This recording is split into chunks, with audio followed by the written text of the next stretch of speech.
예배를 드릴 때는 이렇게 좋은데 지난 한 주간 동안 평안하셨습니까? 나라 안팎으로 얼마나 소란스럽고 위험했는지 고생 많으셨습니다. 기도도 많이 하셨을 것 같은데요. 먼저는 미국 땅에 여러분 다 함께 기도하셨겠지만 하비가 휴스턴 지역을 집중적으로 공략하는 바람에 엄청난 피해를 입었지 않습니까?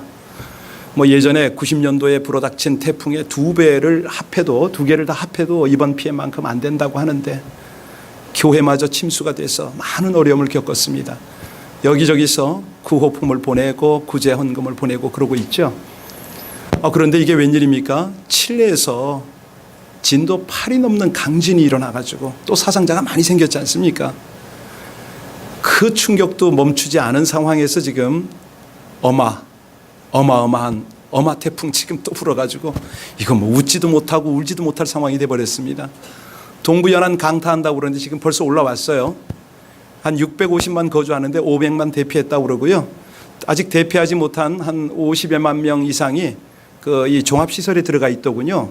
체육관 같은 데 들어가서 임시로 대피를 하고 있는데 이게 말이 아닌 거예요. 두렵습니다. 여러 가지 열악합니다. 그런데 조국은 조국대로 6차 핵실험을 해가지고 이건 얼마나 지금 혼돈 가운데 있습니까?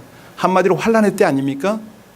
근데 이것까지도 괜찮지만 또 생각지도 못했던 우리 성도님들의 가정이나 개인적으로 일터 가운데 환란이 닥치고 있습니다.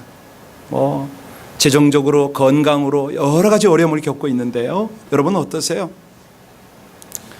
이런 일을 닥칠 때 여러분들은 어디서 도움을 받습니까?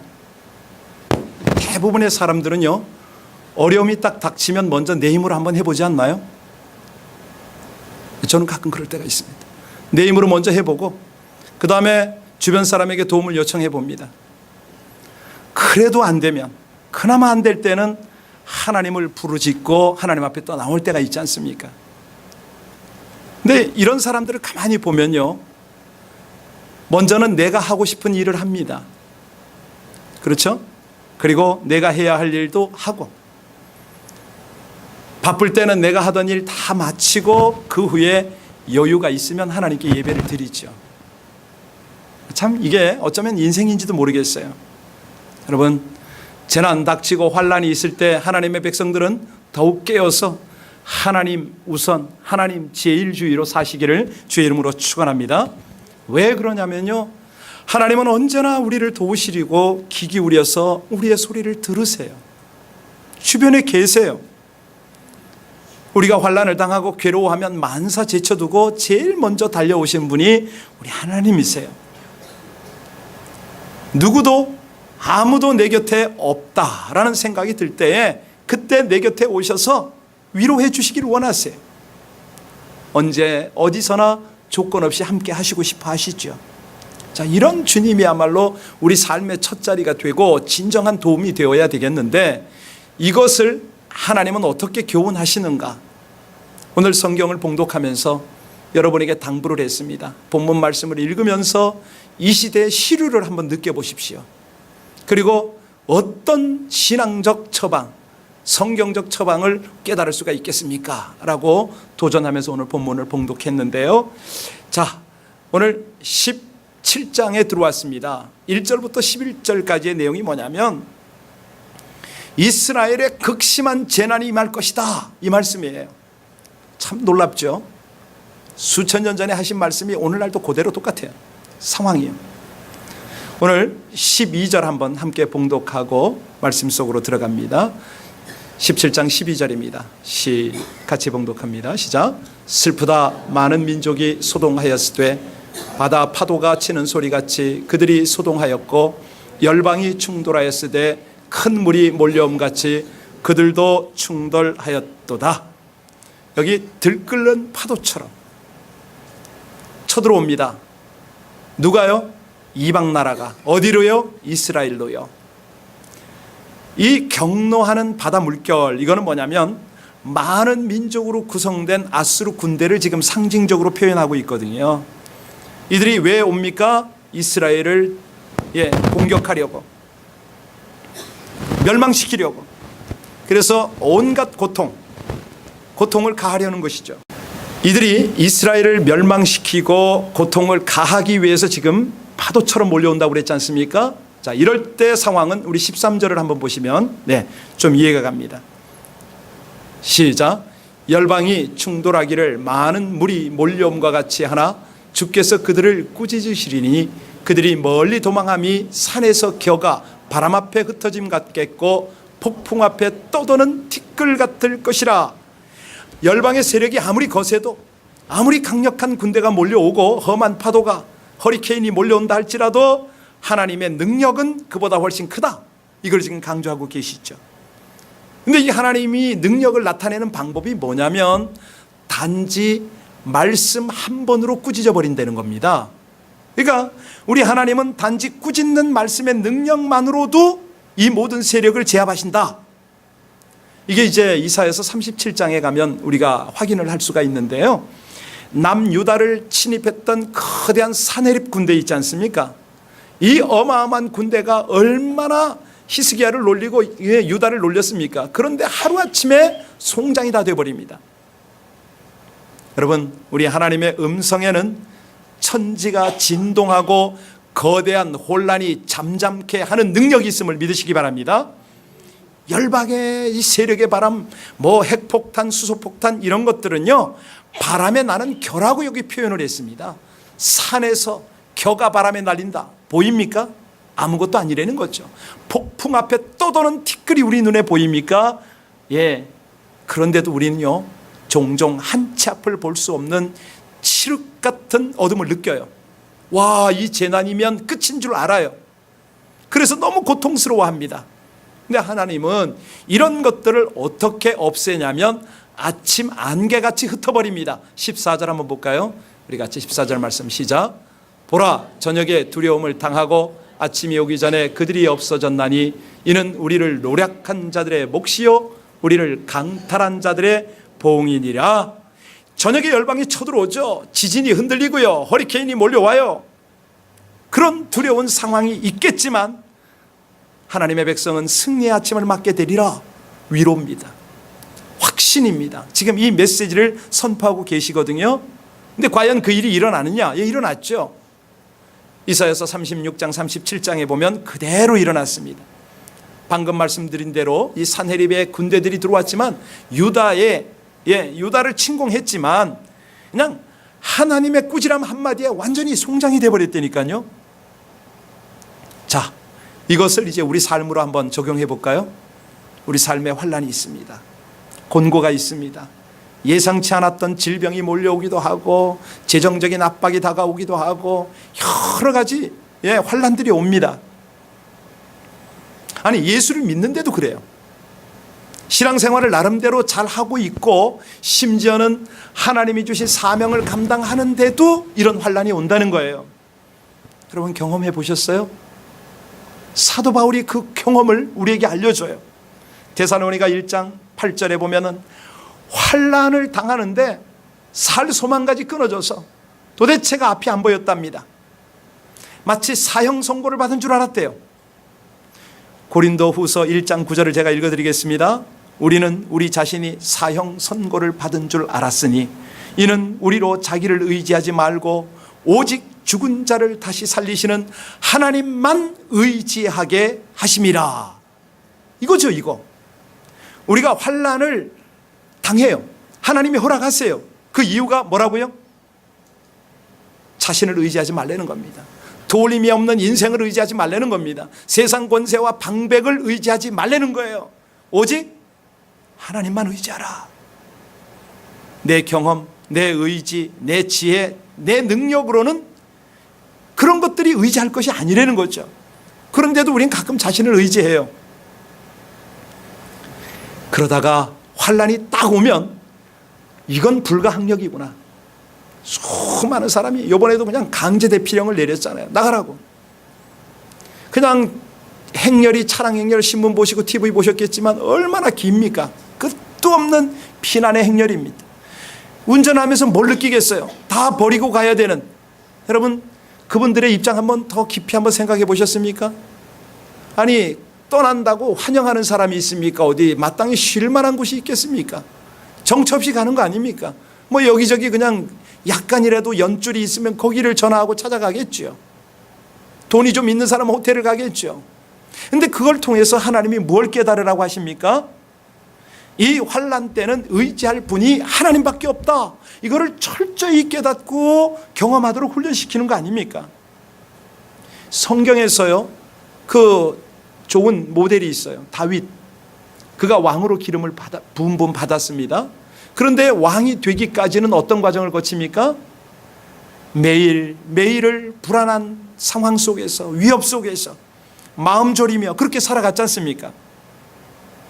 심지어는 살기 위해서는 암혈과 토굴에 넘나들고 적에게 다가가서 그에게 고개를 숙이고 심지어 미친 척 침을 질질 흘리고 뭐 이렇게 했습니다. 근데 여기서 분명한 것은 뭐냐면 하나님께서 다윗을 통해서 하시고자 하는 일이 있다는 겁니다. 뭐였죠? 이 환난을 통해서 철저히 하나님만 의지하도록 하는 그 훈련을 시키신 거예요. 여러분, 아픈 사람은 누굴 찾아가야 됩니까? 예, 죄인들은요? 이 피드백이 좀 있어야 뭐. 예, 아픈 사람은 의사를 찾아갑니다. 죄인들은요? 그렇습니다. 우리 주님 찾아야죠. 왜? 죄인을 용서하시고 구원하실 분은 그분밖에 없으니까. 회개하면 긍휼 베푸시고 구원의 은총 베푸시니까.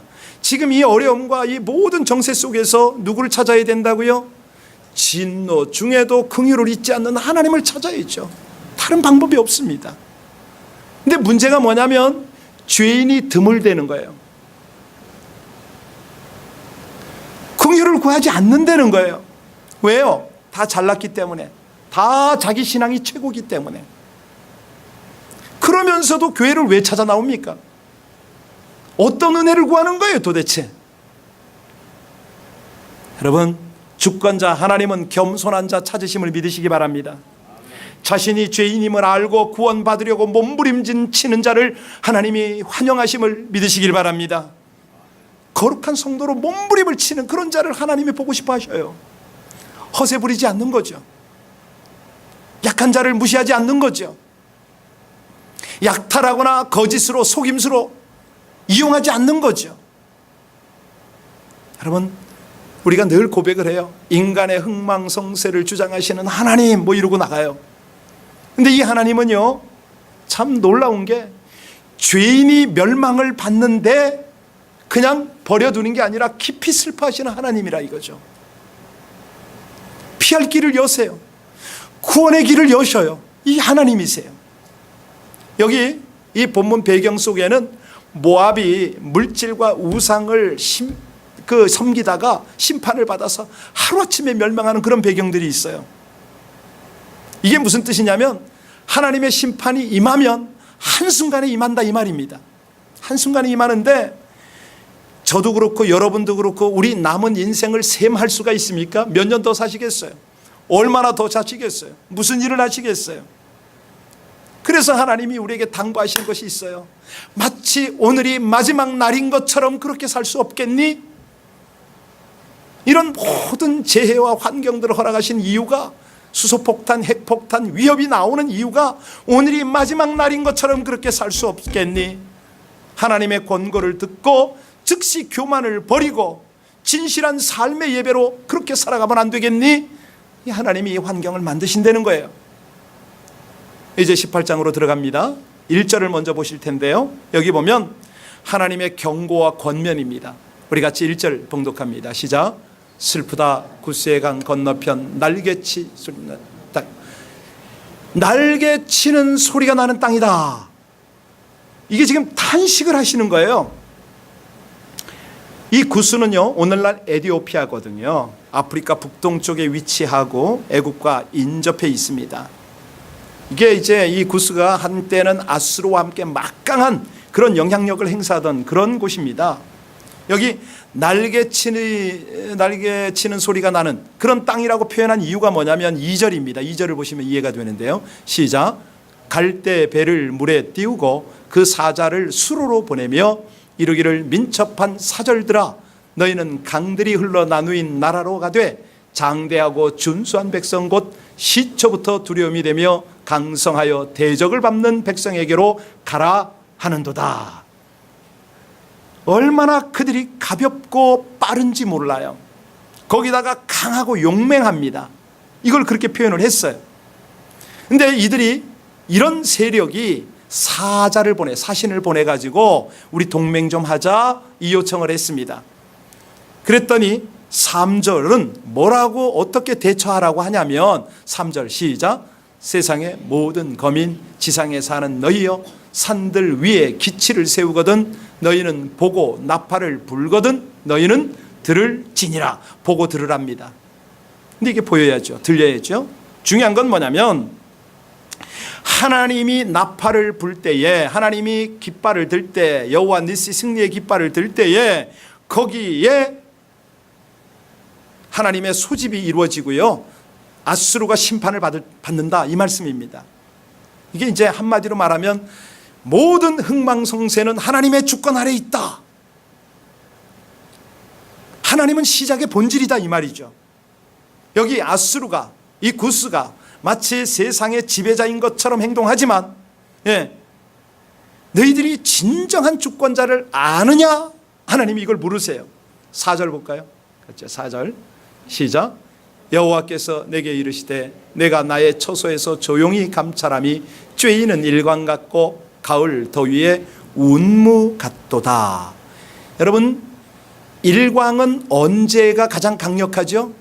여름이잖아요. 자, 운무는요 가을입니다. 서리빨 내리고 뭐 이럴 때 아닙니까? 자, 일광과 운무가 교차할 이유가 있어요. 어떤 때 이게 교차합니까? 낮에는 뜨겁고 아침 저녁에는 안개가 끼고. 이거는 곡식을 추수할 무렵이 되면요 당도나 결실을 강하게 하기 위해서 하나님은 이렇게 일하십니다. 그런데 왜 그렇게 하시느냐? 감찰하시는, 지금 이건 비유입니다. 하나님이 불꽃 같은 눈으로 살피세요. 누구를요? 저와 여러분들의 마음을, 행동을요, 삶의 모든 영역을 살피세요. 그래서 우리가 환난 중에요 하나님을 의식해야 된다는 거죠. 인내해야 된다는 거죠. 믿음을 지켜야 된다는 거죠. 우리의 믿음이 뭡니까? 한마디로 영적인 통찰력과 민감함을 가지는 게 민감 아닙니까? 믿음 아닙니까? 우리가 모든 세계는 하나님의 말씀으로 지어진 줄을 압니다. 이게 믿음입니다. 우리가 주목하는 것은 보이는 것이 아니요 보이지 않는 것이니 보이는 것은 잠깐이되 보이지 않는 것은 영원함이로다. 아멘입니까? 예. 근데 이 세상에요 눈에 보이는 것과 보이지 않는 것이 있어요. 지금 하나님이 감찰한다고 하는데 이게 안 보이잖아요. 근데 우리가 주목해야 하는 것은 보이는 것이 아닙니다. 보이지 않는 것을 주목해야 되거든요. 왜냐하면 보이는 것보다는 보이지 않는 게 본질이잖아요. 여러분 이 컵이 원래 있었습니까? 없었어요. 보였습니까? 안 보였어요. 누군가가 디자인하고 누군가가 만들어내고 구워내서 여기 지금 있는 게 컵이죠. 안 보이는 걸 우리는 보는 겁니다. 여러분 진짜 중요한 거는요 진정 중요한 것은 눈에 보이지 않습니다. 왠지 아세요? 우리 인간이요 참 좀 이렇게 나쁘게 표현하면 교활합니다. 내가 보고 싶은 것만 보려고 그래요. 내가 듣고 싶은 것만 들으려고 그래요. 자, 지금부터 여러분들을 상상의 세계로 인도하겠습니다. 지금 여기는 조명등이 있는데요 여러분 앞에 햇빛이 있다고 생각을 하세요. 이 햇빛을 눈을 감고 한번 느껴보시기 바랍니다. 어떤 느낌이 있을까요? 캘리포니아 햇볕은 강하잖아요. 아니 최소한 따뜻하잖아요.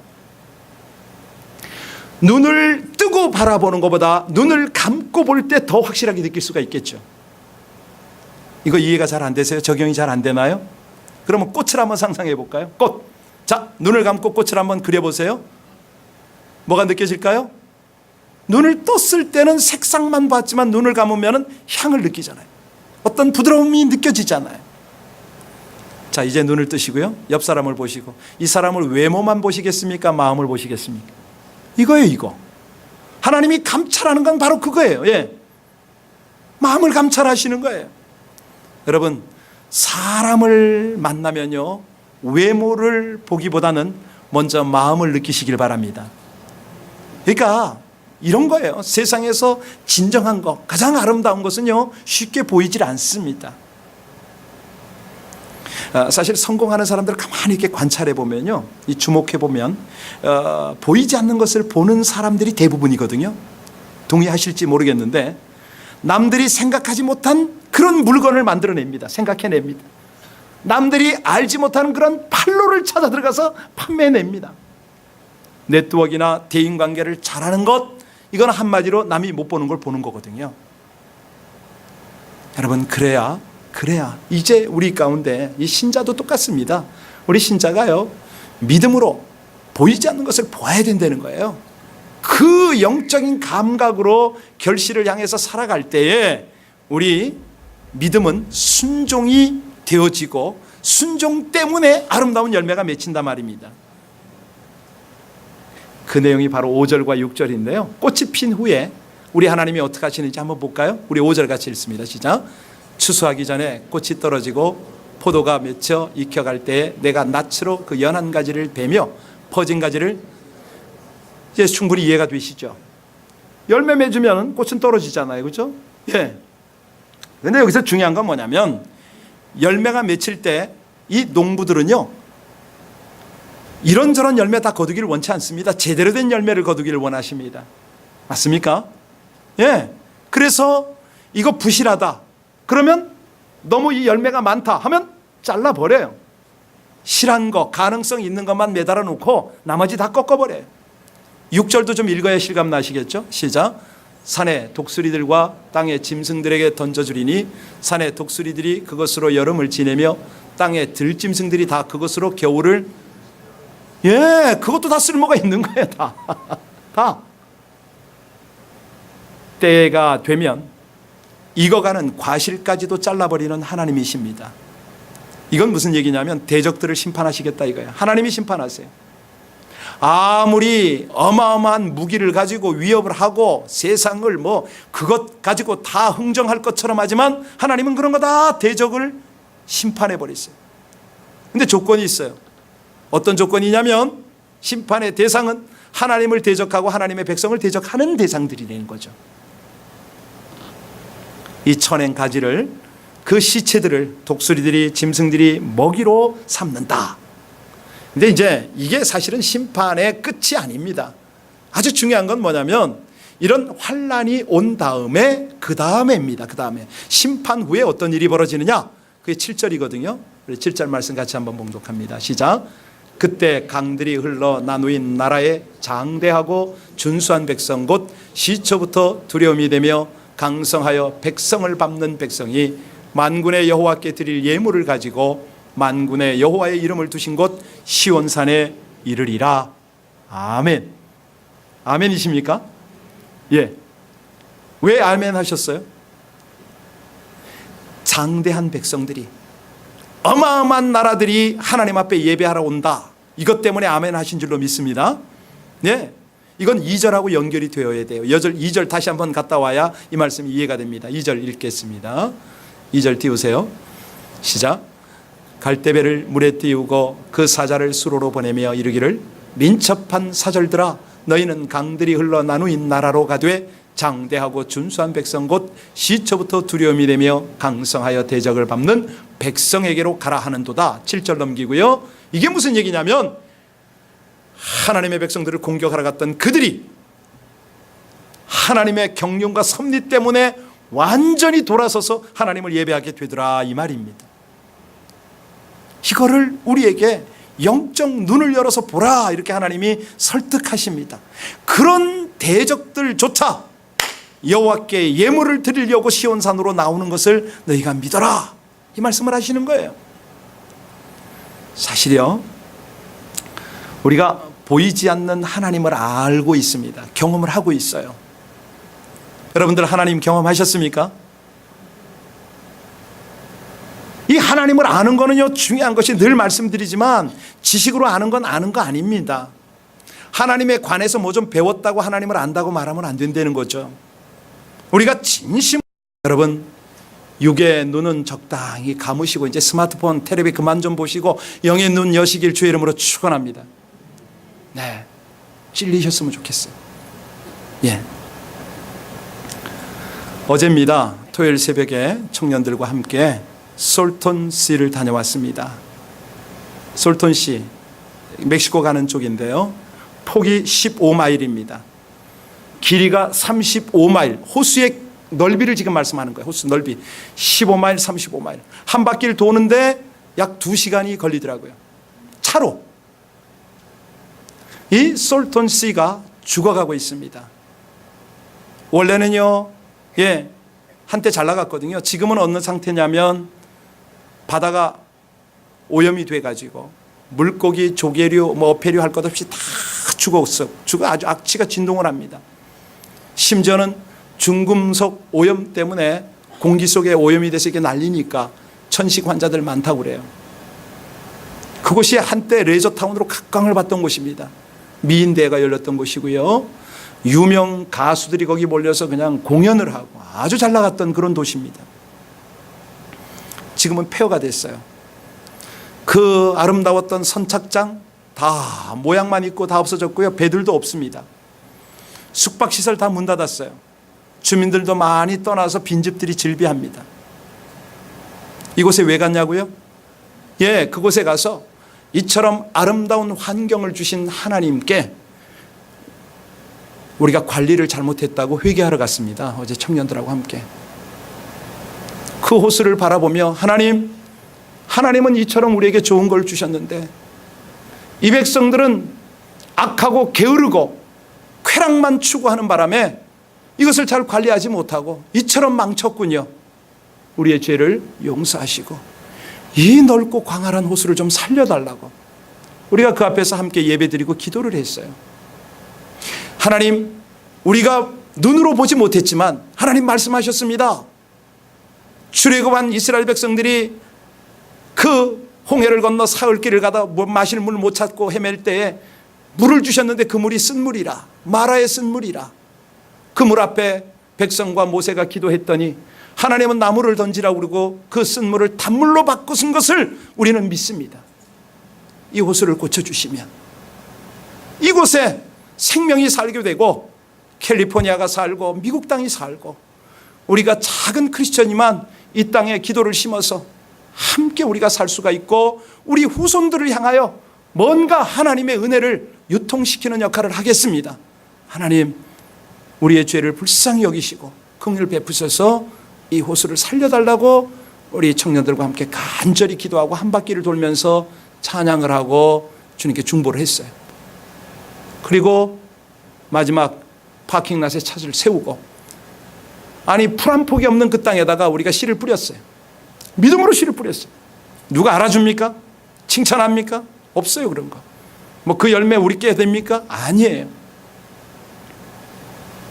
하나님께서 그걸 기뻐하시기 때문에, 하나님이 원하시기 때문에 그걸 한 거예요. 여러분, 우리가요 지금까지 환난이나 고통이 끝나기를 기도하는 그런 신앙생활을 했습니까?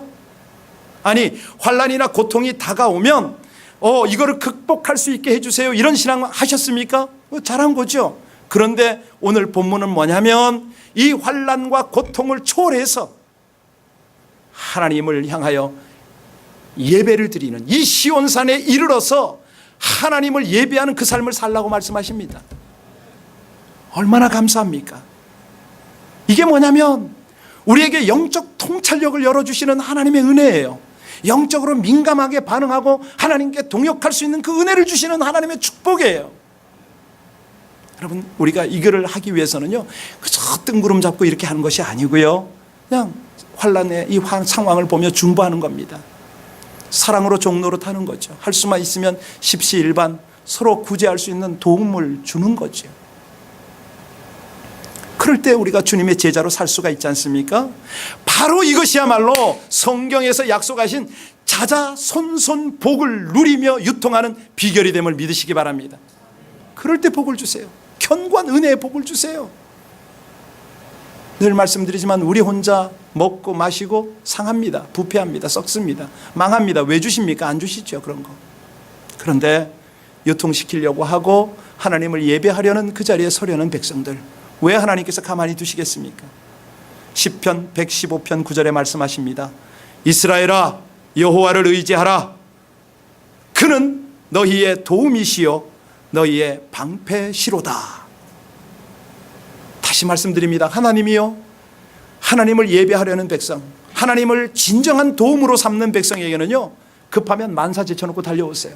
우리 하나님 그런 하나님이세요. 아무도 내 곁에 없다, 나의 도움이, 나의 위로가 없다라고 여러분이 하나님 앞에 그렇게 울면요, 언제 오셨는지 내 곁에서 나를 위로하고 계세요.